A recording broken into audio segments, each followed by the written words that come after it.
Customers. So now this is anything that has to do about matching.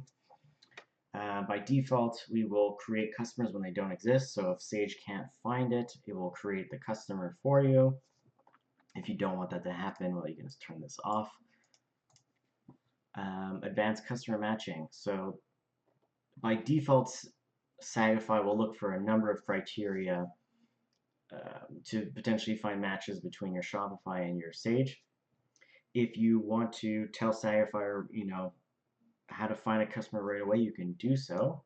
So for example, customer meta field, you could assign all your customers a meta field, and you can maybe call the meta field Sage ID, and then all those customers get tagged with their Sage ID. Well, then Sagify can look for this meta field right away, skip this whole looking process, and then it will look for this key. When it finds this key, it'll then find that value, and that value should match the Sage ID in your customer or in your Sage.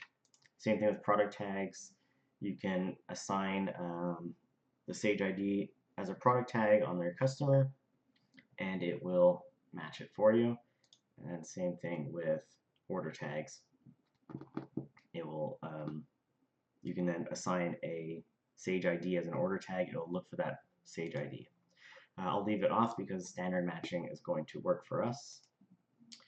This is the part where the customer is actually getting created. You can sort of set up a default so it speeds up your process of actually creating a customer.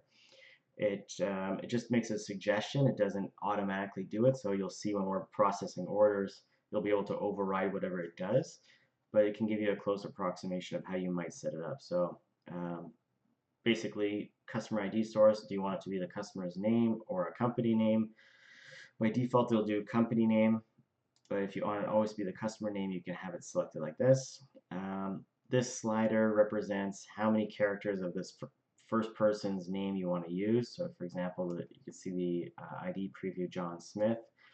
If his name was longer, you could use those characters. You can just use you can skip it so it just does his last name. You can add a character, so you can just play around with this. We'll do John Smith, and then his last name, we'll do 5. You can have it go uppercase, lowercase, leave it as is. We'll leave it as is. And if you want to add like a prefix to it, so let's say you had a retail order tag, you can then put R, and this would be, for example, retail customers. It would add an R in front of John Smith 001. Just some options to sort of customize it, but the default will be fine.